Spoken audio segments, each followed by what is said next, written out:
Bismillah.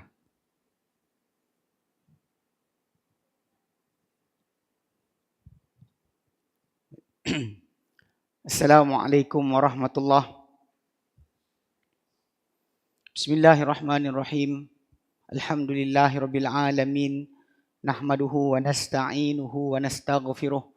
Wa na'udzu billahi min syururi anfusina wa min sayyiati a'malina. Man yahdihillahu fala mudilla lah wa man yudlilhu fala hadiya lah. Asyhadu an la ilaha illallah wahdahu la syarika lah wa asyhadu anna Muhammadan abduhu wa rasuluh. Allahumma salli ala Muhammad wa ala ali Muhammad kama sallaita ala Ibrahim wa ala ali Ibrahim wa barik ala Muhammad wa ala ali Muhammad kama barakta ala Ibrahim wa ala ali Ibrahim fil alamin innaka Hamidum Majid. Rabbi shrah li sadri wa yassir li amri wahlul 'uqdatam min lisani yafqahu qawli. Amma ba'd. In the name of Allah, the most gracious, the most merciful, all praises be to Allah. We praise Him, we ask for His help, we ask for His forgiveness. We seek refuge with Allah from the wickedness of ourselves and from the badness of our deeds. Whoever been given by Allah guidance, then nobody can be misguided for him. Whoever been guided by Allah, then nobody can be a guider for him. I bear witness, there's no God worthy to worship except Allah. Only Him, no associate for Him. And I bear witness that Muhammad is His messenger, His servant. O Allah, give good prayers upon Muhammad and the family of Muhammad. You have give good prayers upon Abraham and the family of Abraham. O Allah, bless upon Muhammad and the family of Muhammad. Have blessed upon Abraham and the family of Abraham. Verily, you most worthy of praises and most exalted in glory. Today, inshallah, we continue with our topic of 50 Quranic rules on soul, on life, about soul and life. Then we actually already arrived at the 29th rule.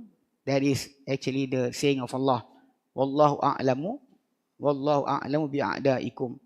Verily Allah is all knowing about your enemy. So the book is not there. Projection. Ada. The book is there. Actually, if you can open the book, then the book will be, our topic will be on the page 183. 183, insyaAllah.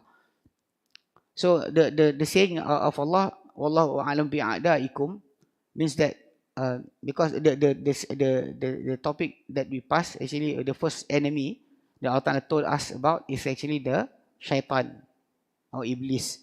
Like we said, the original name is iblis. When Allah Ta'ala said in the Quran, Ya iblis, the word Azazil is not from the Quran nor from the Sunnah. It's actually the name is iblis. And after he defied and opposed the command of Allah, Allah Ta'ala called him as shaitan. So because of that, we say that shaitan can be from human and from the jinn. We already emphasized about that. And secondly, we already enter a little about it. It's actually al-kufar al-muharibun lana. Actually the non-believers, that is actually waging war upon us. Because like we said in that ayah, in Surah Al-Mumtahanah verse number 8, that Allah Ta'ala never stop us to do good to those who never wage war upon us, never claim war upon us from the non-believers. We can do good to them and be just to them. That's actually what Allah Ta'ala command in Surah Al-Mumtahanah verse number 8. But the one that actually waging war upon us, actually defying all the command of Allah. Even sometimes the thing is good, like being modest in your clothing is good. Not only in Islam, even from in all religion. You know, like wearing a headscarf. It's known that it is actually in the teaching of Old Testament and New Testament. Even Mary, when the Christian portraying Mary, mother of Jesus, they portray her wearing headscarf. The clothing is not like the people wearing today. Only that the problem, because the understanding from certain people that religion is actually evolved from the creation of man. Because of that, they thought that whenever you can achieve to the result without going to the ritual or the command of God, then you actually already doing whatever God want you to do. They said the actual is happening. The ritual, you don't need it anymore. Like some of Malay or Muslim today saying that I don't care whether I wear hijab or not, because as long as my heart is in peace with Allah, so I'm good. I'm good. I'm feeling good. That is actually that's the problem. So because of that, we know that some of them is opposing things that actually like drinking, imbibing alcohol is not good. They know it's not good, but they are waging war when we are saying about don't sell it openly, publicly, or making things actually a norm. Even in the Western country today, you cannot drink the alcohol in the public. You have to cover the bottle, and they have time limit for somebody to imbibe alcohol. They have time limit before 11, before 9 o'clock. So sometimes in our situation here, in imposing something that actually can be said as obeying the moral code, they said that it's actually too religious. Even though in the Western country they do it, they said that it's actually their way to stop crime rate, or making sure that people are safe. Because one person is actually drunk, he cannot think rightly anymore. Like in our country these days, when we have people actually going against traffic, driving against the flow of the traffic, when they were caught, they actually being realized that they are drunkard, and all people that actually driving in the influence of alcohol, they drive without any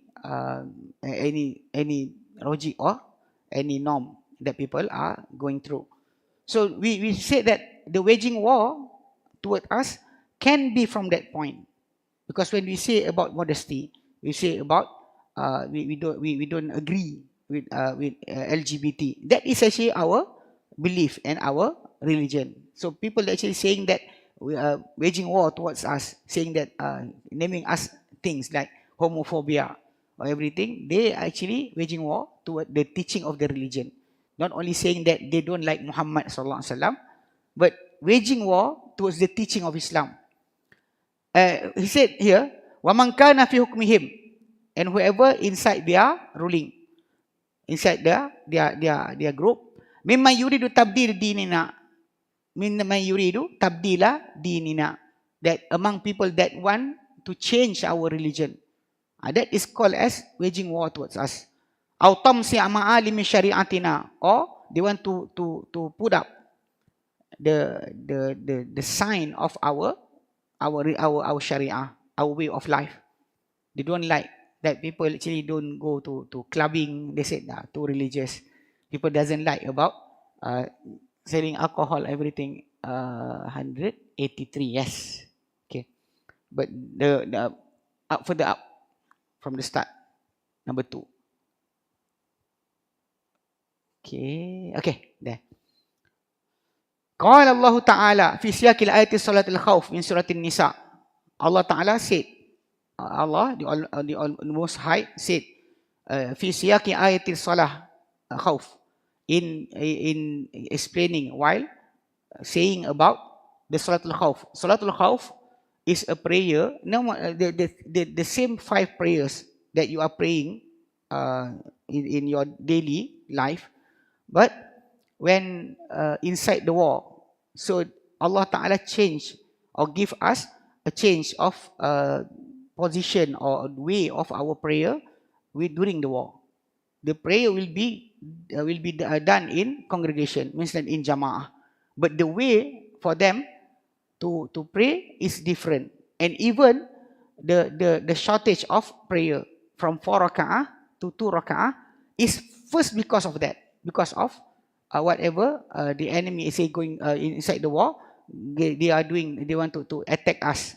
Okay. He said in that ayah in Surah An-Nisa, verse number 101, Allah Ta'ala said, وَإِذَا ضَرَبْتُمْ فِي الْأَرْضِ, and when you are having journey on the earth, it means going through far journey on the earth, فَلَيْسَ عَلَيْكُمْ جُنَاهٌ أَن تَقْصُرُوا مِنَ الصَّلَاةِ, and it's not wrong for you to shorten from the prayer.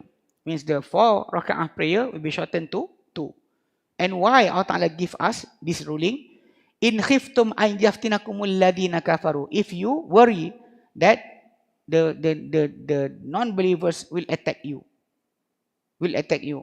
Innal kafirina kanu lakum aduwwan mubina. Verily, the non-believers towards you are the real enemy or clear enemy. It's not really actually a hidden, clear enemy.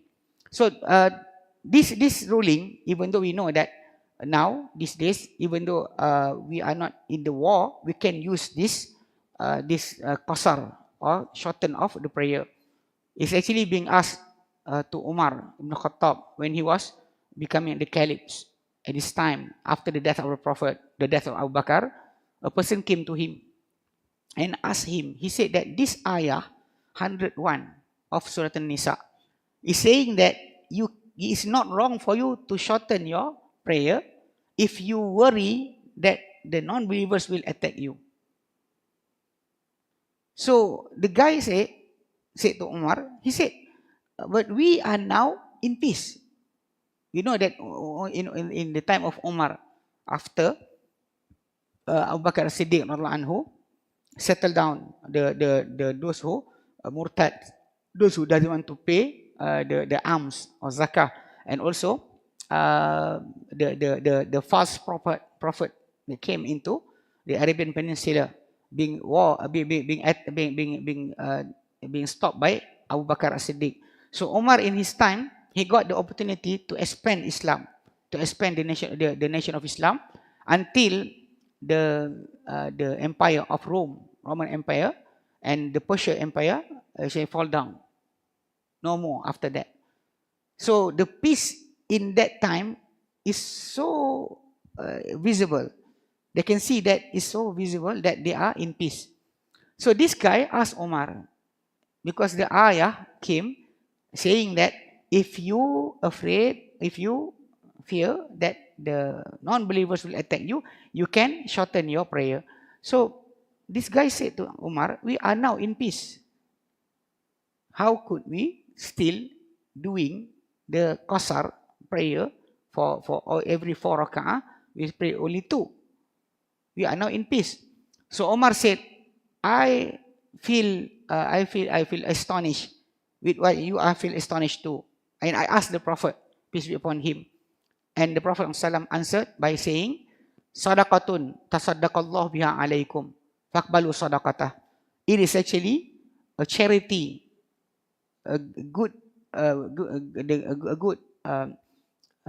things that Allah Ta'ala want to give you, to ease you up with the shorten of prayer. Allah Ta'ala is giving you charity. It's not an obligation, but it's charity from Allah. Then the Prophet said, Faqbalu sadaqatah. Accept his charity. Allah Ta'ala want to ease up for you, then accept it. That's why some of the scholars say that when we are in safar, in a journey, that is actually more than 48 miles. Because we know that from the companion Prophet, they have done it for after 48 miles or 4 barid or 48 miles. If we look into the saying of the Prophet never mentioned to us the distance. What is the distance? The Prophet only said to us about the time. Means that as-safar can the Prophet said safar yaum wa laylah. Safar salasa ayam wa layaliha. Means that for a journey of 1 day and 1 night, or 3 days and 3 nights. So the Prophet said about by saying day and night. But the scholars have problem about determine what is the distance that you do safar in 1 day and 1 night. Because if you are riding camel or riding horses, it's different. And if your camel is old, the distance will be vary. And if it is young, if a full loaded camel and free an unloaded camel, so the distance, the time will be different. So because of that, the only record, real sahih record, authentic record from the understanding of the companion is what being done by Ibn Umar and Ibn Abbas. Whenever they travel more than 48 miles, they will break their fast and shorten their 4 rakaat prayers. So that is the thing. So whenever you are on a journey, you can do that. You can do that. So but the problem, the topic is before the ayah that came in Surah An-Nisa verse 101, the qasar of the prayer is because of if you're afraid that the enemy will attack you. But now you are in peace. So how can you do it? The Prophet answered, meaning giving that you can do it even though you are in time, like you're going to vacation or going to trade. For anything else is okay, except to do maksiyah. You want to go to a concert, a concert or everything is cannot. That is not should to be done, because you are accepting the easiness from Allah for something that is actually for ibadah, for act of worship.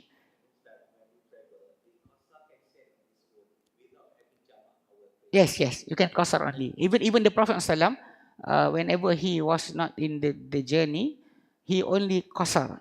When he was in Mecca, in Haram, for 10 days. He arrived Mecca at 4 of Zulhijjah. 4, 5, 6, 7, 8. 8 of Zulhijjah, he went to Mina. And from Mina, he went to Arafah. And from Arafah, go back to Muzdalifah. That in that times, only in Arafah that the Prophet did the jama' and qasar. Jama', the combination and the shorten. But other than that, even in Mina or in Mecca, when the Prophet was there, he always pray to qasar only, not jama'. Because maybe, wallahu alam, because he want to be with the people there in Mecca, that is actually not from among the travelers, they will pray for. So he will become the imam. So they pray with the Prophet for 2 raka'ah, and the Prophet gives salam, and they will continue 2 raka'ah more after that. So that the Prophet will be with them. If the Prophet did the jama' also, maybe the Prophet will pray, then after that he will not be in the Asar time.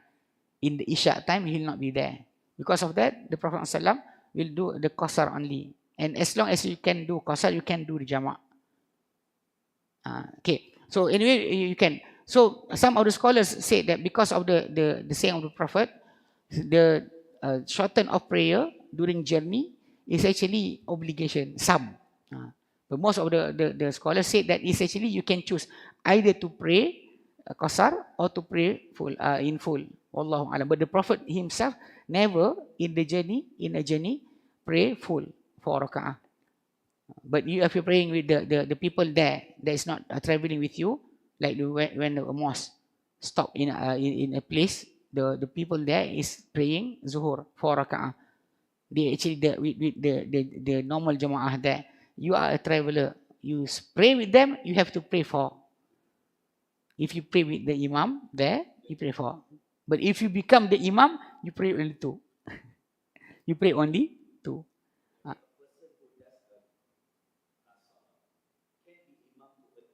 Yes, but the Prophet did in Mecca. The Prophet when came there, he said to the people, "Ya ayuhan nas atimmu, complete your prayer. Nahnu qaumun safar. We are people on a journey. Nahnu qaumun safar. So you all complete your prayer." So you know that the imam can be from the traveler. Then they notify the makmum. If not, then the makmum will say that what happened. Zuhur being shortened. Okay. So, qala al-ahli ilm. The scholar said, wal ma'na, the meaning, anna al-adawat al-hasilata bainakum bainal kafirin.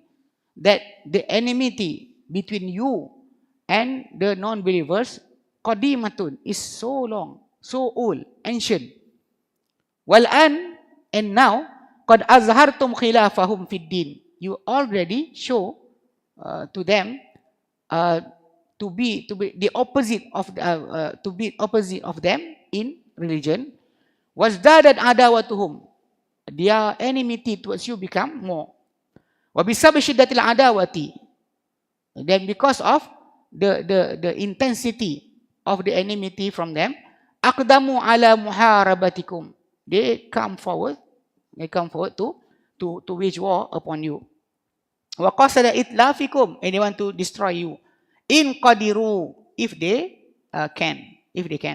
Fa in tala salatukum, if your prayer is long, farubbama wajadul fursata fi qatlikum, then maybe they will got the opportunity to kill you. Because of that, Allah Ta'ala make the prayer become only two, to be quick, so that the enemy doesn't have any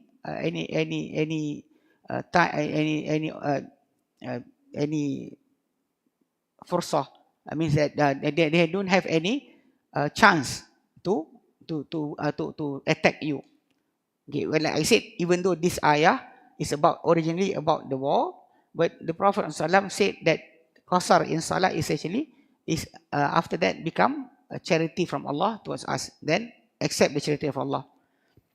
Wa fi suratul Mumtahanah ma yujli hadha naw' min al-a'da. And this, in suratul Mumtahanah, there is something that really exposing this type of enemy, the enemy of non-believers. The Allah Ta'ala said in Surah Al-Mumtahanah, verse number 1 and 2. The verse is, Ya ayyuhalladhina amanu, O people who have believed. La tattakhidu aduwi wa aduwakum awliya. Don't you take your enemy, my enemy and your enemy as the protector. Awliya. Mumtahanah, verse number 1 and 2. La tattakhidu aduwi wa aduwakum awliya. Don't take my enemy and your enemy as the protector. Tulquna ilayhim bil mawaddati, that you give to them. Tulquna ilayhim bil mawaddati, with love and care. Wa qad kafaru ma ja'akum min al-haqq. But while they actually already not believing or denying whatever came to you from the truth. So they don't like the truth that you get, but you taking them as the protector. This ayah was revealed to the Prophet ﷺ after the incident when the Prophet accept from the to make a truth with the mushrikin of Makkah for 10 years. This happened in the 6th of Hijrah. But after 2 years after that, in the 8th of Hijrah, happened that the enemy, the group of the people that from that actually with the mushrikin of Makkah, killed 70 of the companion of Prophet from among the reciter of the Qur'an, that the Prophet sent to them to teach religion by their request. But when the 70 people came, they killed those people. So the Prophet ﷺ considered this as the truth is actually no more. So he want to attack Mecca because he want to take over Mecca. But when he want to take over Mecca, the Prophet didn't tell the companion what is the date, when it will happen. Just he said to them to be prepared. When he said to them to be prepared, one of the companion named Hatib bin Abi Balta'ah, he actually one of the writer of the Quran, and he also from among the soldier of Badr, and he actually one of the teacher of Quran. So he wrote a letter to the people of Mecca to give them warning about the Prophet Sallallahu Alaihi Wasallam will attack them. But he is actually companion of the Prophet. So the Prophet Sallallahu Alaihi Wasallam on that day, they told Ali and the other companion, Miqdad bin Aswad, if not I'm mistaken, to go to somewhere. You go to this road until you achieve to some place, and you will see there a woman is going to Mecca. So the Prophet told Ali to take from that woman a letter that is being sent to Mecca. So when Ali came, he found out the place, and the Prophet, like the Prophet said to him, he found a caravan is staying there. Then there's a woman there. So Ali asked the woman to give the letter. So the woman said no letter. So they searched everywhere. They didn't find anything. So Ali said to the woman, either you give me the letter, because the Prophet will not lie. Either you give me the letter or I will strip you down from your clothes. So the woman took the letter from her hair, inside her hair. She put it out and give it to Ali. And when the letter arrived to the Prophet ﷺ, and the Prophet being read to him, the content of the letter is from Hatib bin Balta'a. So the Prophet called Hatib and saying, Ya Hatib, ma hada? What is this? What is this? So Hatib said, he said that I am not doing that because I disbelieve you. I know that you will be prevail. Islam will surely prevail. But I am not from the people of Mecca. And my family also is there, not from among the people of Mecca. So I afraid that if you attack Mecca and my family doesn't have any protector, they will be killed when the attack occurs. So because all of you here have family there, you are actually from people of Mecca. I am not from people of Mecca. So I am not doing that because of I disbelief to you. I know Islam will prevail. Islam will win. But I just want to make sure that my family being protected by the people of Mecca. If they see the letter, then they will think about the goodness that I did. Then they will protect my family. So Umar at that time already want to take out his sword and saying to the Prophet, let me chop off the head of this hypocrite. The Prophet said to Umar, how could you know? Maybe Allah Ta'ala already look at the people who attend the war of Badr and say to them, do whatever you want, I will already forgive you.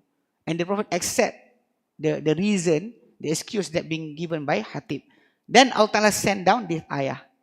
Allah Ta'ala said, Ya ayyuhalladhina amanu, O people have believed, La tattakhidu aduwi wa aduwakum awliya. Don't take my enemy and your enemy to become protector. Tulkuna ilayhim bil mawaddati, that you throw to them the feeling of love.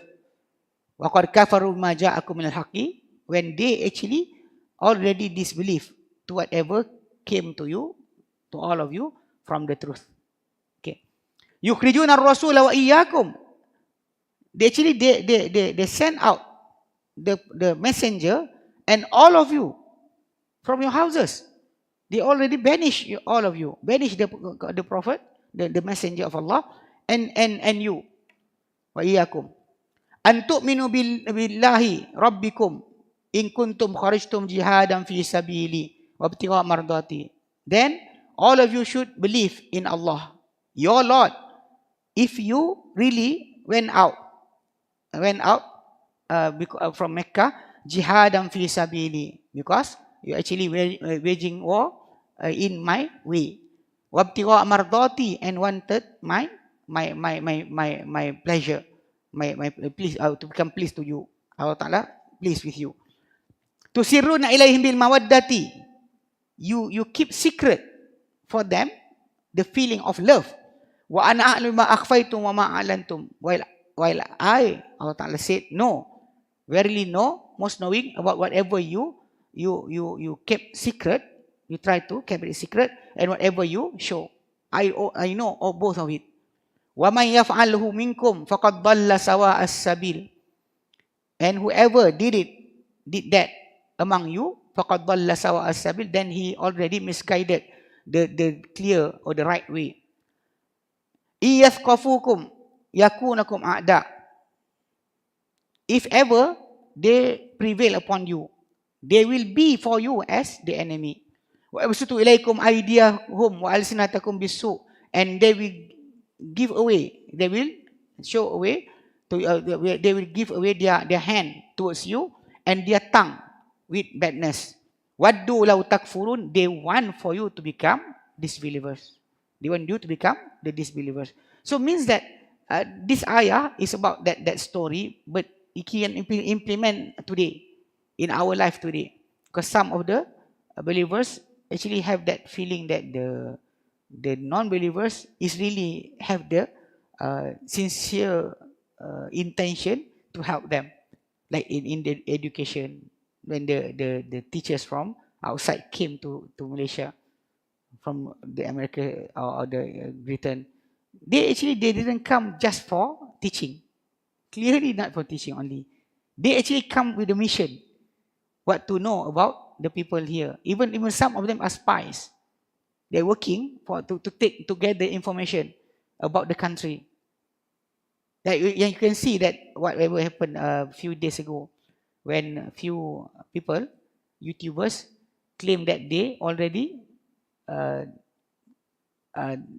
climbed the highest building in Malaysia.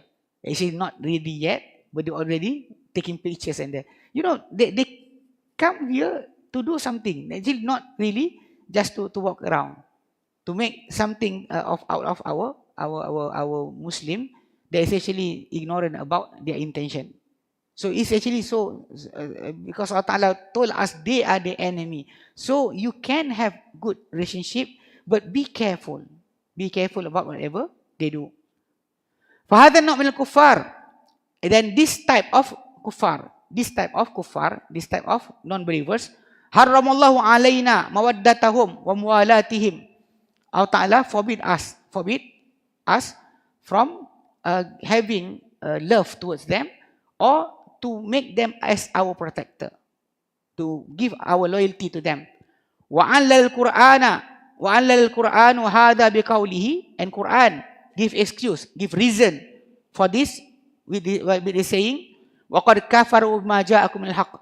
They already disbelieve towards whatever came to you from the truth.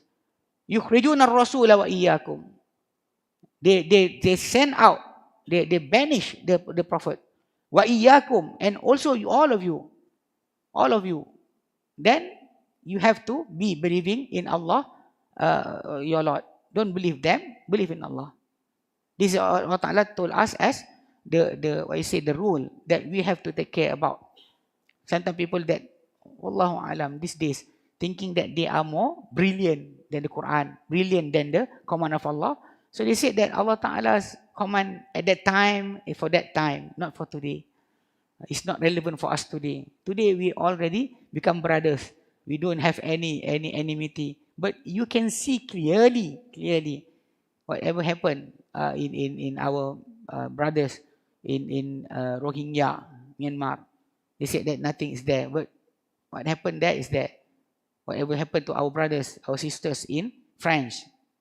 In France, when they actually stopped them from wearing hijab in India, the same happened right now. So you can see that whenever they have the opportunity, they will show their enmity. On the other side, when we Muslim are actually strong, they will show to us that we don't have any problem with you. We love you all. You are good people. You are actually doing charity. We like you. But the opposite, whenever they become more stronger than us, then they will show their enmity. That is the real thing that Allah Ta'ala told us. And in our life right now, you can see clearly that is happening. That is happening clearly. But Allahu Alam, some people still think that they are more brilliant than Allah Subhanahu wa Ta'ala. Wa min kamali syari'ati annaha farraqat baina anwa'il kuffar. And from the perfectness of our Sharia, of our Islamic law, that it make a separation between the types of kuffar. The type of kuffar. Whenever you said non-believers, but we don't say that they are all the same. We know that some of them is really waging war toward us. But some of them is actually just doesn't want to have any problem with others. They just want to have their own life. So those people being said by the Quran. فَقَالَ اللَّهُ تَعَالَى فِي نَفْسِ سُورَةِ الْمُمْتَحَنَةِ. Then Allah Ta'ala said in the same surah Al-Mumtahanah, we recite the number 1 and number 2 ayah. So Allah Ta'ala said in the number 8 ayah, the ayah of number 8 of surah Al-Mumtahanah, and number 9, Allah Ta'ala said, La yanhaakumullah. Allah Ta'ala never ever stop all of you. Anil ladin lam yuqatilukum fid din. From people that is actually didn't wage war towards you, fid din, in religion. Walam yukhrijukum min diyarikum, and never send out, banish all of you from your home. Allah Ta'ala will stop you from these people for what? Antabarruhum wa tuqsitu ilaihim, for all of you to do good to them and also to be just and fair to them. Inna Allaha yuhibbul muqsitin. Verily Allah Ta'ala, really indeed Allah Ta'ala love those who being just, being fair. Innama yanhaakum, Allah Ta'ala, innama yanhaakumullah, Allah Ta'ala is really stopping all of you. Anil ladina qatalukum fid din, from those people who actually waging war towards you in the religion.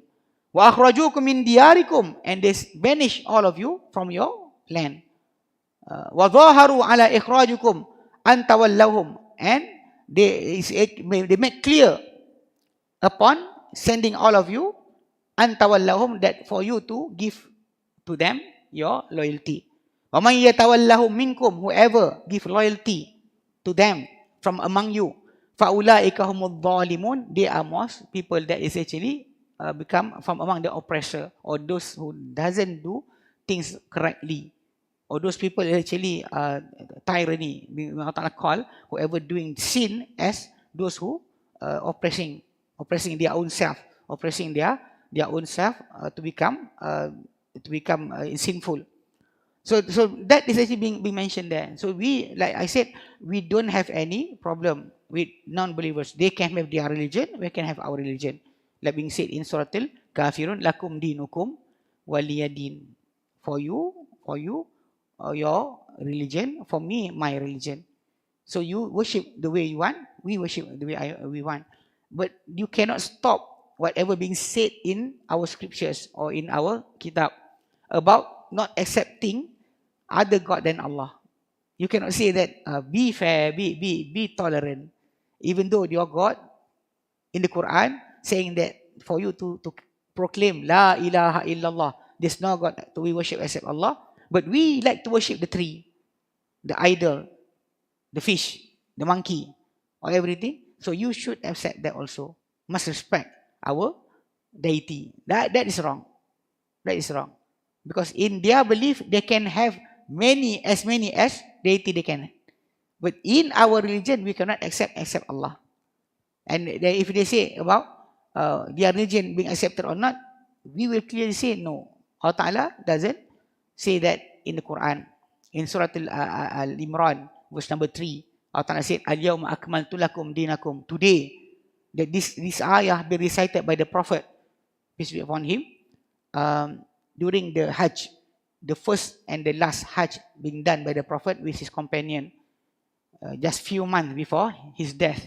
The Prophet said, I'll recite in front of them in the 9th of Zulhijjah, the year of 10 Hijrah. The Prophet recite, Al-Yawma akmaltu lakum dinakum. Allah Ta'ala said, Al-Yawma, today, akmaltu lakum dinakum. I perfected your religion for you. Atmamtu alaikum dinakum. Wa atmamtu alaikum ni'mati. And I completed for you your my blessing upon you. Wa raditu lakum al-Islam madina. And I am pleased for all of you Islam as your religion. And Allah said in Surah Al-Imran, same surah, verse number 85. Wa man yabtaghi ghayra al-Islam dinan. Whoever search other than Islam as their deen, their religion, their way of life, falan yuqbala minhu, it will not be accepted from them. Wa fil akhirati minal khasirin, and they will be in the last day from among those who lost. So you have to know that this is our akidah. To be good to them is okay. Giving them food, giving them shelter, giving them anything that they need is never ever been stopped by Allah for us to do it. But to accept the religion, no, ever. Okay. Okay. Number 3. So the first enemy is Iblis, or whoever following Iblis. The second one is the non-believers. Third one, wasinfu thalithu, and the third type or third group, alladhi nassal Qur'an ala adawatihim, that the Quran clearly state, the Quran state about their enmity towards the believers are bal washiddatuhum, and not only that they are the most that actually have enmity towards the believers. Humul munafiqun, they are the hypocrites. Alladhina yudhhiruna al-imana wa yubtinuna al-kufra, that they showing the belief, showing that they are believing, have iman, but they kept inside their heart the disbelief. The disbelief is there, but they don't want to say it. So actually, this day in our time, some of our Muslim brothers doesn't understand this third type, the type of hypocrites. That in the time of the Prophet SAW, there are people like this. Actually, they only appear after the war of Badr, because before that, before the war of Badr, Islam is under pressure, being tortured, being killed. All the believers is under pressure. So whoever embraced Islam before the war of Badr can be considered as the first, the as-sabiqun al-awwalun, the first, the early come into Islam. This type of people is actually become our role model, like being said in Surah At-Taubah, verse number 100. They are our model, because following them will get us the rida of Allah, the please of Allah. Allah will be pleased with us. We will like us because we are following them. So, Muhajirin and early Ansar, early Muhajirin, early Ansar. Because when I said about war of Badr, the war of Badr is actually happened during the 2nd year of Hijrah. So the Prophet already came to Medina, and in Medina at that time, the Muslim, the believers already actually have quite a number that the Prophet can, when he went to Medina, at first he made some of the Muhajirin to become brother with some of the Ansar, so that they have somebody to depend on when they are living in Medina, because they left all their belonging in Mecca. Those who migrate from Mecca to Medina don't have anything. So the Prophet put them pair by pair to become brothers. And at that time, before the revelation of the Ayatul Fara'id, even they actually inheriting each other. If the Muhajirin died, then the Ansar will inherit him. If the Ansar died, the Muhajirin will inherit him. So basically the thing is there at that time. So like I said before, the Badr is on the Ramadan, 2nd year of Hijrah. So when the early Muhajirin and Ansar, that is the role model. After the war of Badr, that's the thing. People who embrace Islam, some of them, not because of the belief, because of the flow. You know, everybody is going to Islam. Your brother, your sister in Islam is actually winning. They didn't thought at that time, because when they went to war of Badr at that time, the companion, like being said, they actually doesn't want to go to war. They want to stop the caravan that bringing their belonging to be sold in Sham. So the two group actually came out from Mecca. One group is the army. They want to go to war, more than 1,000.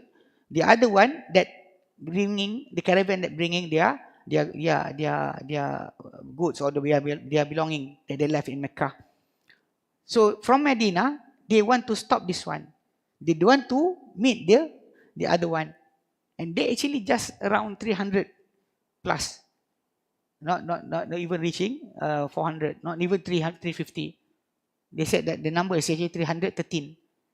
They went out to stop the caravan, the trading caravan, not the army group. So Allah Ta'ala make them to meet the army, not the caravan.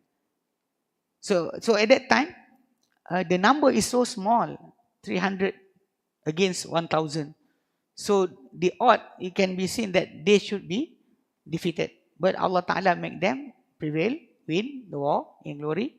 So at that time, so people that stay in Medina at that time start to think about something is here. So the people of Mecca came out and defeated in that war. So they actually at that time, so some of people that actually embracing Islam after the war is really having that, we say, not really believing, but just going with the flow. People is going to somewhere, you go to that area. It's not really about the belief. So the Prophet ﷺ really actually reminded us about to becoming hypocrites, because the before Hijrah, in Surah Al-Makkah, there's no mention about the hypocrites. Only after the migration of the Prophet to Medina that the hypocrites is being mentioned in the Qur'an. Actually about 30 from 30 of 30 surah of Al-Quran that being revealed in Medina, 17 have the story of hypocrites. So in our time today, you have to know that there are people like that. There are people that has enmity toward Islam. They don't like Islam. They say that this Islam is not good. And they actually saying that they are Muslim, but they don't like Islam. In the name of human right, in the name of woman's right, in the name of animals' right, in the name of equality. Say that.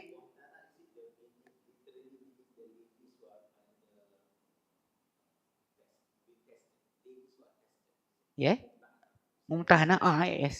Yes.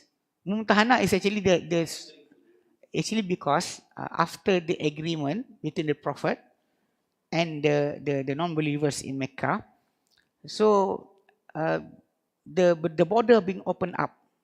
The border between Mecca and Medina being opened up. So people from Mecca start to come to Medina to meet their family, like the story of Asma, the daughter of Abu Bakar. Her mother came to her with all the goods, but she doesn't want to let her mother inside the house. He said, no, you don't enter my house. But she met the Prophet and asked the Prophet, my mother came to me, wahiyya mushrikah. He been doing association towards Allah. And she want to reconnect with me. Afa asiluha. Should I reconnect with her? The Prophet said, Sayliha. Do a connection with her. It means that accept her to come to your house. So some of the women is coming like that, but some of the women running away from their family, come to Medina. So these women that Allah Ta'ala told the Prophet to test them. So the last ayah of Surah Al-Mumtahanah, the last ayah of Mumtahanah, the Prophet will ask them about why did they come to Medina, and ask them to give an oath, to give an oath about not doing things that actually forbidden in Islam. So they be tested. If you find out that they are really believers, then don't let them being taken back to to Mecca.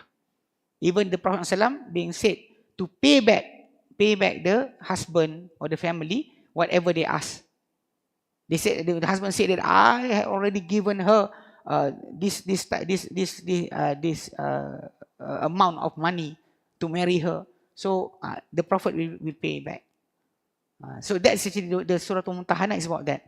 Because in the beginning, in the writing of the agreement between the people of Mecca and Medina, the Prophet ﷺ agree with the condition being given by Suhaib bin Amr. He is actually the one that making the agreement on behalf of the mushrikeen.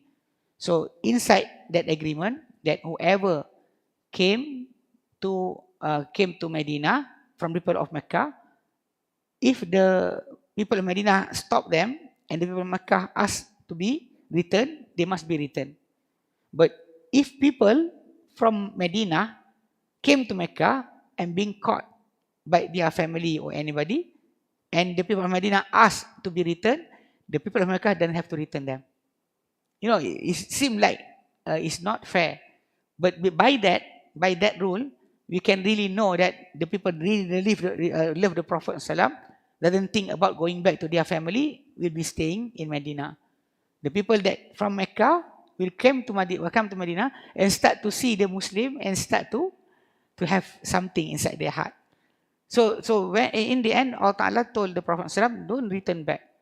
If the woman is really believing in Allah and last day and the Prophet, so don't return them to the non-believers.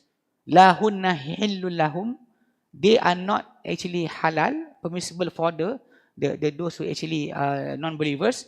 Walahum yahilluna lahun, and they, the non-believers, is not also permissible for them.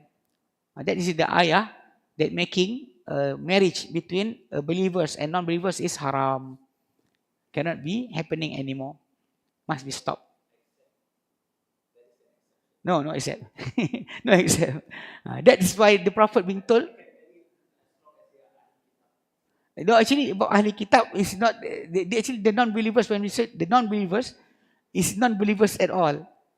About the Ahli Kitab, they are believers but wrongly believe. It's different. That's a different there. Yeah. That is actually from the Surah Al-Ma'idah. But only the man, not the woman. The man can marry the woman of Kitab, but not the woman that actually not wearing clothes. Because he said there, muhsanat minal ladina utul kitab. Yes, the Jew and the Christian. But in that ayah, it mentioned about modest woman that actually safekeeping their self from sin. So muhsanat is written there.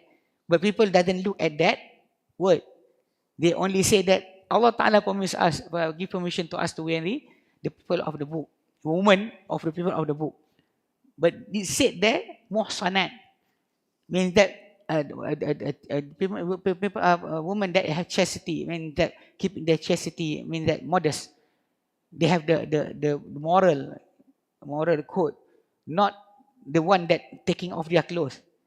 You know, because we know that some of the Muslim actually looking at the way of life of the non-believers, the Jew and the Christian, seeing that they are taking their clothes. They like women like that. But that is not what being said inside the Surah Al-Ma'idah. The Surah Al-Ma'idah number 5 being said about wal muhsanatu minal ladina utul kitaba min qablikum. It's permissible for you, the woman, the chastity woman, the woman that keep their moral from among people that being given book before you. Those women are the one that being permission by Allah for you to marry, not the one that taking out their clothes. The problem is the Muslim is actually not really thinking, looking into the Quran, and in the end, after the marriage, they start to crumble and they start to say that this is the fault of the religious authority. You are the one that marrying that woman. And suddenly you said that the religious authority doesn't teach my wife with good manners. You are the one should teach her. Many people we see have that problem. And in the end, about the custody of the children, the war between the husband and the wife to take the custody of the children. Say that, oh, it's my children, I want to take care of them, and blah blah blah everything. But they start to blame people around. What? Yes, should be Muslim. That's the problem. But the father itself, the man that marrying the ahli kitab, so-called, they are not taking care about that. They are living the way that the same as the people of the book. Not as a Muslim, but like the people of the book, by their morals and everything. So that's why it's actually wrong for them from the start. Only that, so like I said, about the hypocrites as our enemy, that they show to have iman, but they kept in their heart the disbelief. وَتَتَجَلَّى شِدَّةُ عَدَاوَةِ هَذَا الصِّنْفِ فِي الْأُمُورٍ. And the intensity of enmity from this type of group of people will become clear in few situation. أولا أنه لم يوصف في القرآن كله من فاتحته إلى خاتمته شخص أو فئة بأنه عدو معرفا بألف لام إلا المنافقون. It's actually never being described in the Quran from Surah Al-Fatihah until the last surah, a person or a group of people, that they are the enemy with the alif lam of definite. You know, alif lam of definite. Because when you say aduun, inna syaitan lakum aduun, without the alif and lam, is an enemy. An enemy. It's not said that the enemy. You know, in Islam, in Arabic, if you learn, the adding of alif and lam is like saying the. Like a boy, waladun, a boy. And when you say the boy, al-waladu. A girl, bintun. The girl, al-bintu. So actually, in putting there, is explained here that in the Quran, there's nobody, no person, no group being given the word enemy with the enemy being definite with the alif and lam, illa al-munafiqun, except the hypocrites. Faqala Allah Ta'ala, Allah Ta'ala said in the Quran, in the Surah Al-Munafiqun, verse number 4, وَإِذَا رَأَيْتَهُمْ تُعْجِبُكَ أَجْسَامُهُمْ. And when you see them, you become mesmerized with their body. وَإِن يَقُولُوا تَسْمَعْ لِقَوْلِهِمْ. And if they say anything, you will be listening to their saying. كَأَنَّهُمْ خُشُبٌ مُسَنَّدَةٌ. They are like a big wood, big hard wood, actually standing there. Can be relied on. So hard, so tough. يَحْسَبُونَ كُلَّ صَيْحَةٍ عَلَيْهِمْ. But they actually thinking that every shout, every saying is upon them. Means that in the Quran, everything that come from the Quran is actually talking about them. So it's because they are thinking that they are the center of everything. فَاحْذَرُوهُمُ الْعَدُوُ. They are the enemy. They are the enemy. فَاحْذَرُوهُمْ. Careful with them. Careful with them. قَاتَلَهُمُ May Allah Ta'ala destroy them. Anna yu'fakun. How can they created lie? Surah Al-Munafiqun verse number 4. So they get the title the enemy. That even the Iblis doesn't get that title. Even the non-believers, the other non-believers doesn't get the title the enemy. They got the title. ثانيا لم يأتي تفصيل في القرآن والسنة لصفات طائفة أو مذهب كما جاء في حق المنافقين. Never came in the Quran or the Sunnah the exact description, detailed description for any group or any ideology is what came for the hypocrites. وتأمل أوائل سورة البقرة يكشف لك هذا المعنى بوضوح. See carefully, look carefully at the beginning of the Surah Al-Baqarah from the verse number 9. number 9, number 10, towards the verse 20. Allah Ta'ala give you the detail character of the hypocrites. That actually really showing, really opening up to you this meaning clearly. Yaqul Ibn Qayyim said,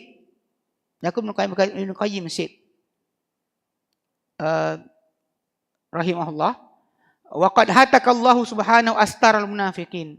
Allah Ta'ala have take off the veil of the hypocrites.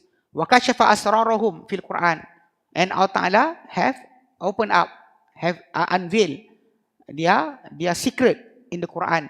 Wa jalla li ibadihi umurahum. And Allah Ta'ala make clear to his servants of their matters. Liyakunu minhum wa min ahliha ala hadarin. So that they will be about the hypocrites and the people of hypocrites. The hypocrisy and the people of hypocrisy, they have to be careful about that. Not to be among them and really careful about whatever they say. وذكر طوائف العالم الثلاثة في أول سورة البقرة. طوائف العالم الثلاثة في أول سورة البقرة. And Allah Ta'ala already mentioned the 3 group of people in the beginning of Surah Al-Baqarah. Al-Mu'minun, Al-Mu'minina, Wal-Kuffari, Wal-Munafiqin. فذكر في المؤمنين 4 ayat. Then Allah Ta'ala mentioned about the believers 4 ayah, 4 verse. 4 verse, starting from the verse number 3, 4, 5, 2,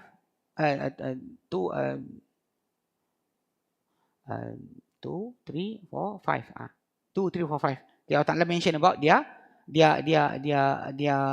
character in 4 ayah.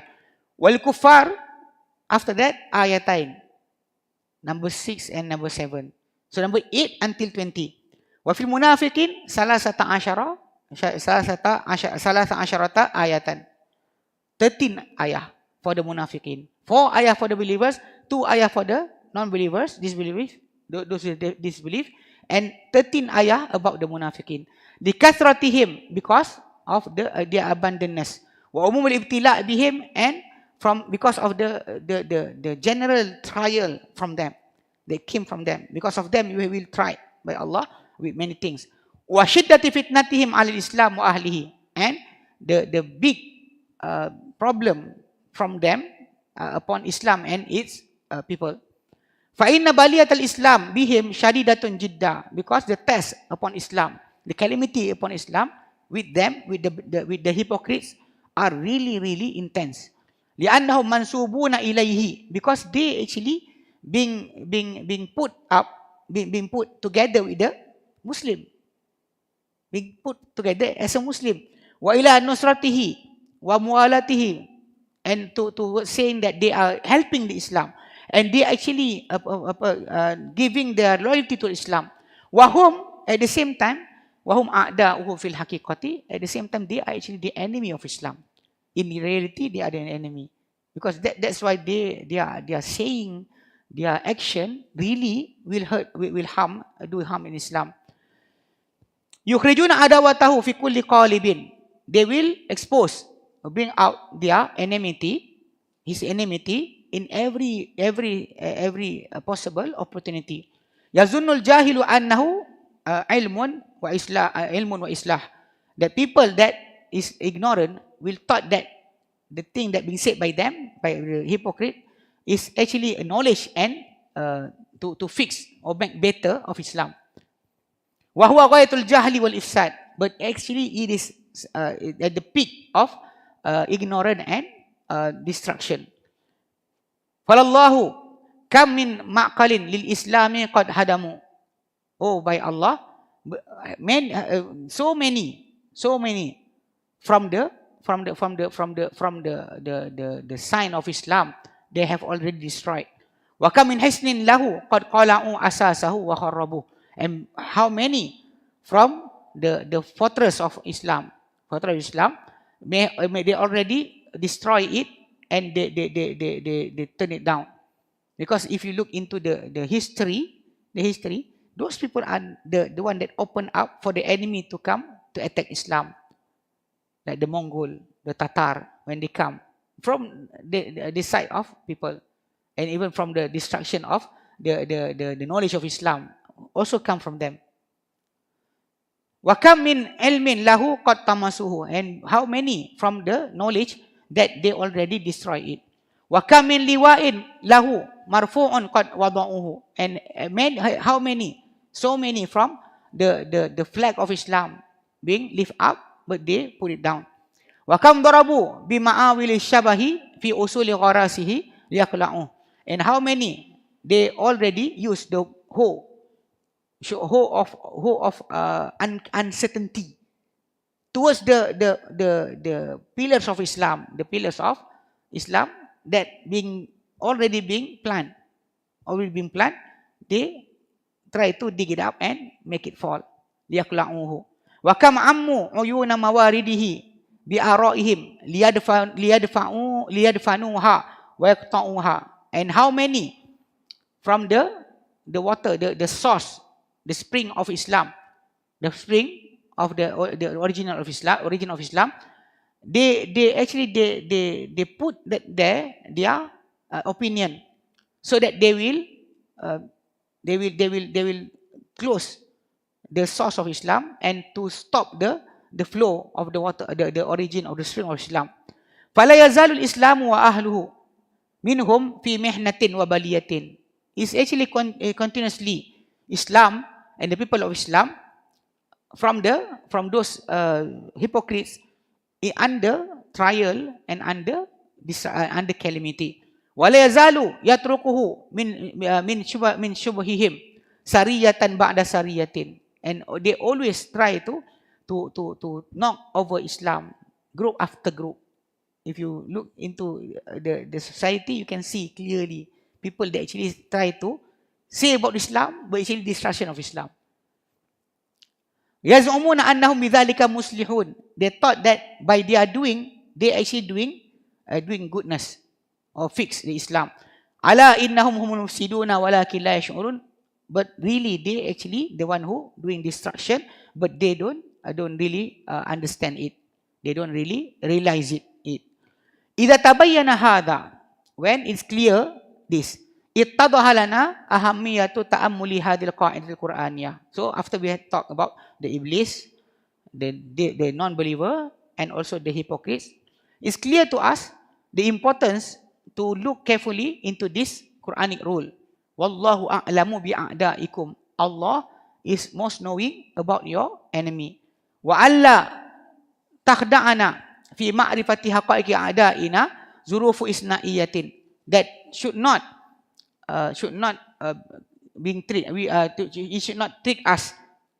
So we not tricked from knowing the reality of our enemy in many circumstances. Aw ahlal khasah, or in special case.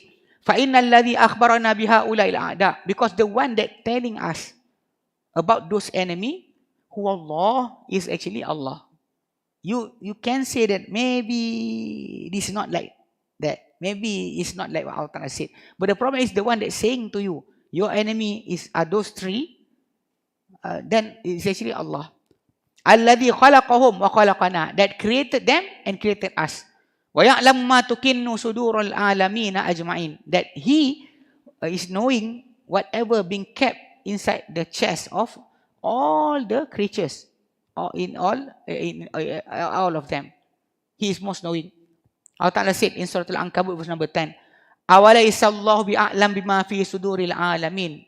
It is not that Allah Ta'ala is most knowing about whatever inside the chest of all the universe.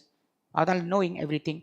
Ala ya'lamu man khalaqa wa huwa al-latiful khabir. In Surah Al-Mulk verse number 14, Allah Ta'ala said, don't the one that created, He is knowing about whatever inside, actually inside the heart. Ala ya'lamu man khalaqa. Don't the one who created is most knowing. Wa huwa al-latiful khabir. He is so latif. Mean that inside about whatever inside the human, and also khabir, most knowing about everything. Allahumma, oh Allah, Arinal haqqa haqqa. Show to us the truth as truth. Warzuqna tiba'ah. And give us the opportunity, give us the provision, give us the way to follow the truth. Wa arinal batila batila. And show us the false as false. Warzuqna tiba'ah. And give us the way to not to get away from the false. Amin. So alhamdulillah, we stop here. Inshallah, we'll go into the 13th rule next week. We look into the question, if any question there.